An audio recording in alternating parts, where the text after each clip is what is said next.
This question is a paper 2 question. It could appear on both a separate biology paper and also a combined science biology paper. It reads, describe how blood glucose concentration is maintained within narrow limits in people who do not have diabetes.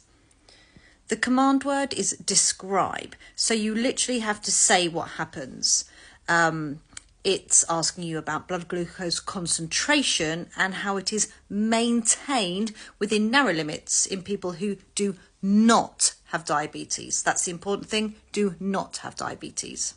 Remember, your blood glucose concentration is always changing throughout the day, but you will ultimately be trying to maintain an optimum level of blood glucose concentration. So through the process of homeostasis, that is the aim of your body, is to always maintain that optimum level. So at times of the day, your blood glucose will go high and at other times it will go low. Eating and drinking will of course raise your blood glucose levels. And if it gets too high, your body will act in order to bring the blood glucose level back to the optimum level.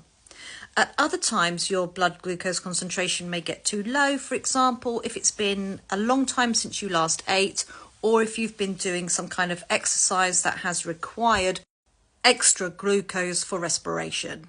Then your body will do something to bring your blood glucose concentration back up to its optimum level.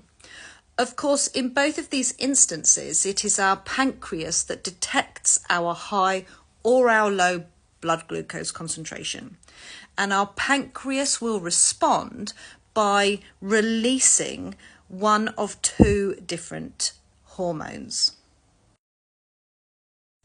In our answer to this question, we will need to name those hormones, we need to state when they are released, and we need to state what they cause to happen elsewhere in the body.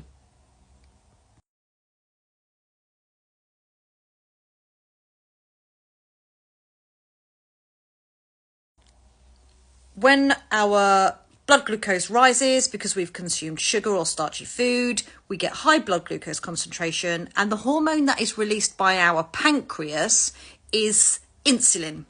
Insulin is released into the bloodstream, and when it is detected by our body cells and our liver, it causes glucose to be taken into those cells and stored as glycogen. This process removes glucose from our bloodstream, and so our blood sugar level returns to its optimal level. If our blood sugar level drops, of course, then our pancreas detects that, and this time it will release the hormone glucagon. This glucagon hormone goes into the bloodstream and it tells our liver cells and our body cells to convert the stored glycogen back into glucose and return that to the bloodstream. That process increases our blood glucose concentration back to our optimal level. Now let's put all of that information into our written answer.